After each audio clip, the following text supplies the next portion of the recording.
Paul said these words in 1 Corinthians 3. Because of God's special favor to me, I have laid the foundation like an expert builder. Now others are building on it. But whoever is building on this foundation must be very careful, for no one can lay any other foundation than the one we already have, Jesus Christ. Now anyone who builds on that foundation may use gold, silver, jewels, wood, hay, or stubble. But there is going to come a time of testing at the judgment day to see what kind of work each builder has done. Everyone's work will be put through the fire to see whether or not it keeps its value. If the work survives the fire, that builder will receive a reward. But if the work is burned up, the builder will suffer great loss. The builders themselves will be saved, but like someone escaping through a wall of flames. What kind of work are you adding to the foundation? Is it wood, hay, or stubble? Or are you adding to the foundation with Jesus as its chief cornerstone, work that is like gold, silver, or jewels? Everyone will face that moment in time when our works will be judged on the judgment day. What kind of work are you laying on the foundation? Listen in today as we examine this question. Welcome to the Daily Audio Torah. Today is August 7th. Now let's continue our journey reading through the entire Bible in 1 year. This week we are reading from the New Living Translation for the Old Testament and for the New Testament. Deuteronomy 3, 1-10.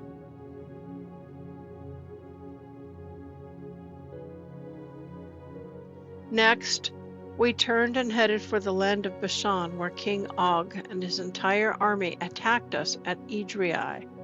But the Lord told me, "Do not be afraid of him, for I have given you victory over Og and his entire army, and I will give you all his land. Treat him just as you treated King Sihon of the Amorites, who ruled in Heshbon." So the Lord our God handed King Og and all his people over to us, and we killed them all. Not a single person survived. We conquered all 60 of his towns, the entire Argob region in his kingdom of Bashan. Not a single town escaped our conquest. These towns were all fortified with high walls and barred gates. We also took many unwalled villages at the same time. We completely destroyed the kingdom of Bashan, just as we had destroyed King Sihon of Heshbon. We destroyed all the people in every town we conquered, men, women, and children alike. But we kept all the livestock for ourselves and took plunder from all the towns. So we took the land of the 2 Amorite kings east of the Jordan River, all the way from the Arnon Gorge to Mount Hermon. Mount Hermon is called Sirion by the Sidonians, and the Amorites call it Senir. We had now conquered all the cities on the plateau and all Gilead and Bashan, as far as the towns of Salika and Edrei, which were part of Og's kingdom in Bashan. Ezra 4, 24-6:22. The work on the temple of God in Jerusalem had stopped, and it remained at a standstill until the 2nd year of the reign of King Darius of Persia. At that time, the prophets Haggai and Zechariah son of Iddo prophesied in the name of God of Israel to the Jews in Judah and Jerusalem. Zerubbabel, son of Shealtiel, and Jeshua, son of Jehozadak, responded by beginning the task of rebuilding the temple of God in Jerusalem. And the prophets of God were with them and helped them. But Tattenai, the governor of the province west of the Euphrates, and Shethar-Bozenai and their colleagues soon arrived in Jerusalem and asked, "Who gave you permission to rebuild this temple and restore this structure?" They also asked for a list of the names of all the people who were working on the temple. But because their God was watching over them, the leaders of the Jews were not prevented from building until a report was sent to Darius and he returned his decision. This is the letter that Tattenai, the governor, Shethar-Bozenai, and the other officials of the province west of the Euphrates River sent to King Darius. Greetings to King Darius. We wish to inform you that we went to the construction site of the temple of the great God in the province of Judah. It is being rebuilt with specially prepared stones, and timber is being laid in its walls. The work is going forward with great energy and success. We asked the leaders, "Who gave you permission to rebuild this temple and restore this structure?" And we demanded their names so that we could tell you who the leaders were. This was their answer: "We are the servants of the God of heaven and earth, and we are rebuilding the temple that was built here many years ago by a great king of Israel. But because our ancestors angered the God of heaven, he abandoned them to King Nebuchadnezzar of Babylon, who destroyed this temple and exiled the people to Babylonia. However, King Cyrus of Babylon, during the first year of his reign, issued a decree that the temple of God should be rebuilt. King Cyrus returned the gold and silver utensils that Nebuchadnezzar had taken from the temple of God in Jerusalem and had placed in the temple of Babylon. These items were taken from that temple and delivered into the safekeeping of a man named Sheshbazzar, whom King Cyrus appointed as governor of Judah. The king instructed him to return the utensils to their place in Jerusalem and to rebuild the temple of God there as it had been before. So this Sheshbazzar came and laid the foundations of the temple of God in Jerusalem. The people have been working on it ever since, though it is not yet completed. So now, if it pleases the king, we request that you search in the royal archives of Babylon to discover whether King Cyrus ever issued a decree to rebuild God's temple in Jerusalem, and then let the king send us his decision in this matter." So King Darius issued orders that a search be made in the Babylonian archives, where treasures were stored. But it was at the fortress of Ecbatana in the province of Media that a scroll was found. This is what it said: Memorandum. In the first year of King Cyrus's reign, a decree was sent out concerning the temple of God at Jerusalem. It must be rebuilt on the site where Jews used to offer their sacrifices, retaining the original foundations. Its height will be 90 feet, and its width will be 90 feet. Every 3 layers of specially prepared stones will be topped by a layer of timber.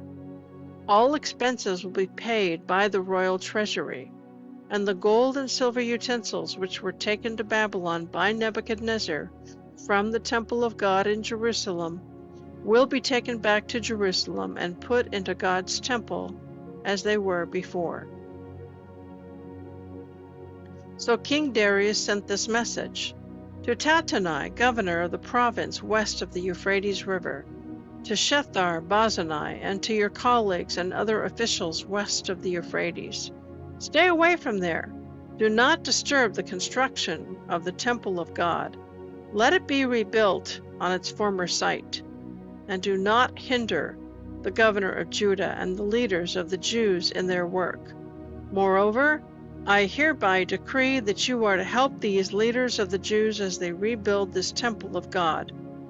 You must pay the full construction costs without delay from my taxes collected in your province, so that the work will not be discontinued. Give the priests in Jerusalem whatever is needed in the way of young bulls, rams, and lambs for the burnt offerings presented to the God of heaven, and without fail provide them with the wheat, salt, wine, and olive oil that they need each day. Then they will be able to offer acceptable sacrifices to the God of heaven and pray for me and my sons. Those who violate this decree in any way will have a beam pulled from their house. Then they will be tied to it and flogged, and their house will be reduced to a pile of rubble. May the God who has chosen the city of Jerusalem as the place to honor his name destroy any king or nation that violates this command and destroys this temple. I, Darius, have issued this decree. Let it be obeyed with all diligence. Tattenai, governor of the province west of the Euphrates River, and Shethar-Bozenai and their colleagues complied at once with the command of King Darius. So the Jewish leaders continued their work, and they were greatly encouraged by the preaching of the prophets Haggai and Zechariah son of Iddo. The temple was finally finished, as had been commanded by the God of Israel and decreed by Cyrus, Darius, and Artaxerxes, the kings of Persia. The temple was completed on March 12th, during the 6th year of King Darius's reign. The temple of God was then dedicated with great joy by the people of Israel, the priests, the Levites, and the rest of the people who had returned from exile.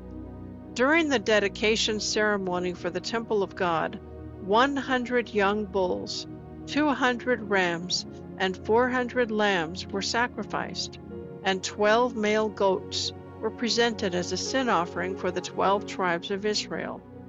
Then the priests and Levites were divided into their various divisions to serve at the temple of God in Jerusalem, following all the instructions recorded in the book of Moses.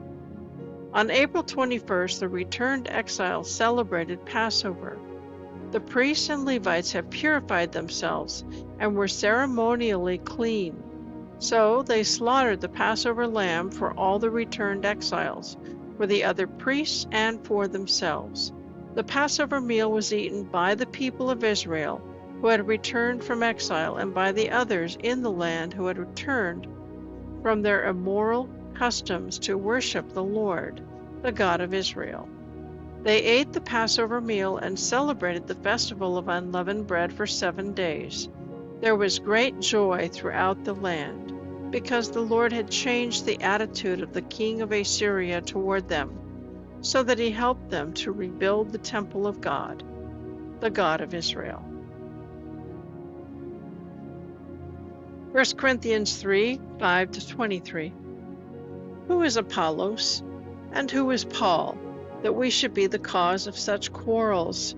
Why, we're only servants. Through us, God caused you to believe. Each of us did the work the Lord gave us. My job was to plant the seed in your hearts, and Apollos watered it.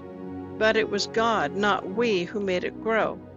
The ones who do the planting or watering aren't important, but God is important because He is the one who makes the seed grow. The one who plants and the one who waters work as a team with the same purpose, yet they will be rewarded individually according to their own hard work. We work together as partners who belong to God. You are God's field, God's building, not ours. Because of God's special favor to me, I have laid the foundation, like an expert builder. Now others are building on it, but whoever is building on this foundation must be very careful, for no one can lay any other foundation than the one we already have, Jesus Christ. Now anyone who builds on that foundation may use gold, silver, jewels, wood, hay, or straw. But there is going to come a time of testing at the judgment day to see what kind of work each builder has done. Everyone's work will be put through the fire to see whether or not it keeps its value. If the work survives the fire, that builder will receive a reward. But if the work is burned up, the builder will suffer great loss. The builders themselves will be saved, but like someone escaping through a wall of flames. Don't you realize that all of you together are the temple of God, and that the Spirit of God lives in you? God will bring ruin upon anyone who ruins this temple. For God's temple is holy, and you Christians are that temple.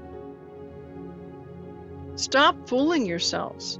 If you think you are wise by this world's standards, you will have to become a fool so that you can become wise by God's standards. For the wisdom of this world is foolishness to God.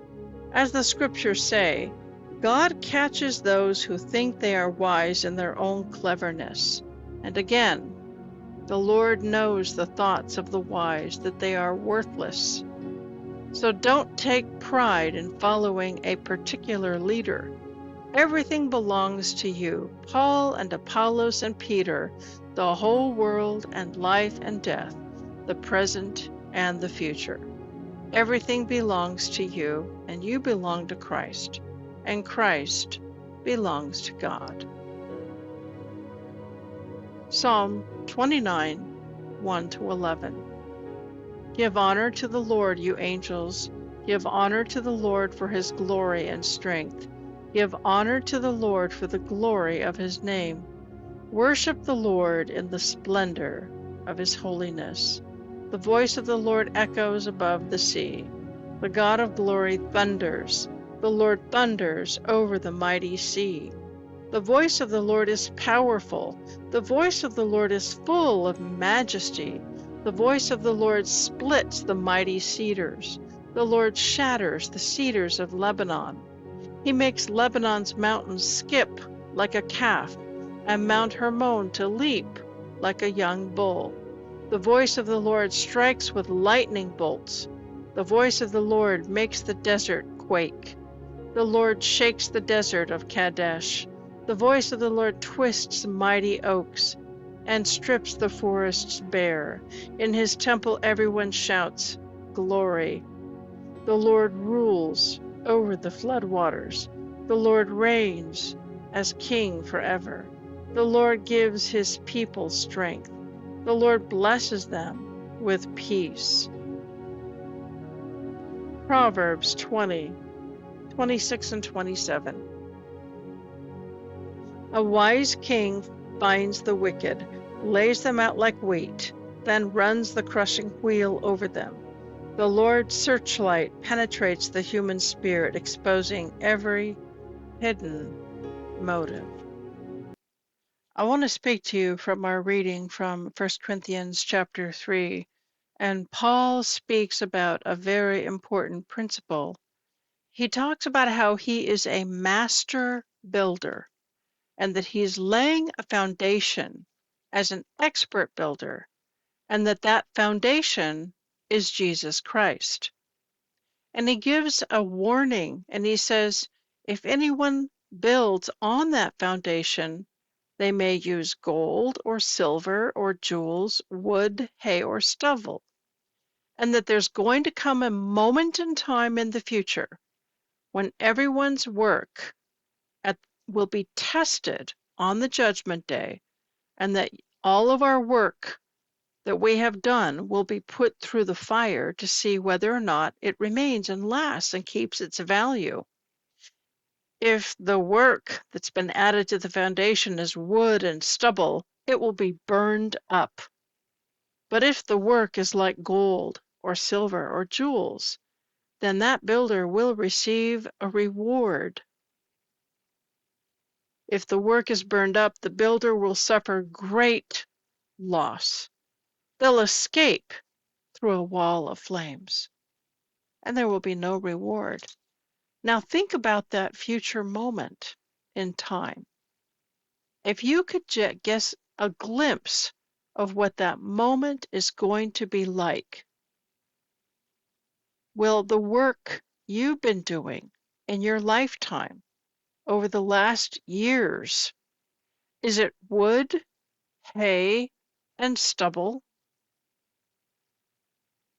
Where do you put your time, your energy, your effort? Your finances. Is it on the addition to the house? On fancy, expensive vacations to exotic places? The new boat in the garage? How much of your time, energy, and effort is sown into the kingdom of God? Have you ever been on a missions trip?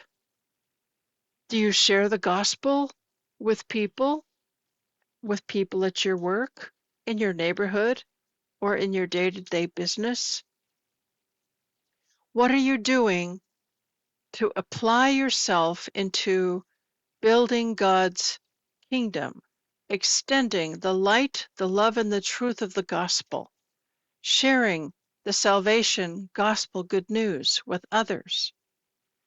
If your work was going to be tried and tested and brought through the fire today, would it burn up like wood and hay and stubble, and you barely escape through a wall of flames? Or is the work you've been doing laying onto the foundation like gold and silver and jewels? This is an important question to consider. And, if necessary, a course correction.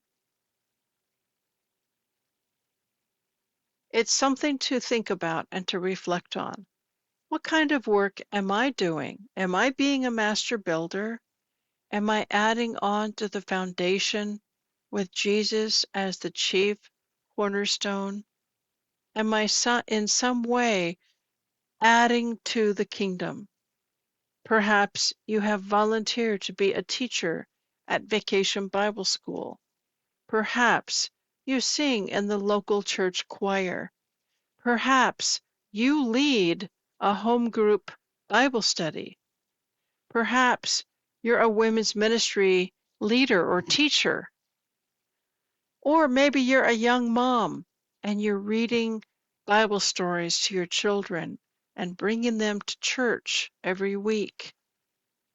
It can be something small, but something small done regularly and repeatedly is something that grows and grows and grows over time. What kind of work are you adding on to the foundation? Is it wood, hay, and stubble? Or is it gold, silver, and jewels? Yivrekaka Adonai Vish Mereka Yair Adonai Panavilaka Vikuneka Isa Adonai Panav Ileka Vayasem Leka Leka Shalom.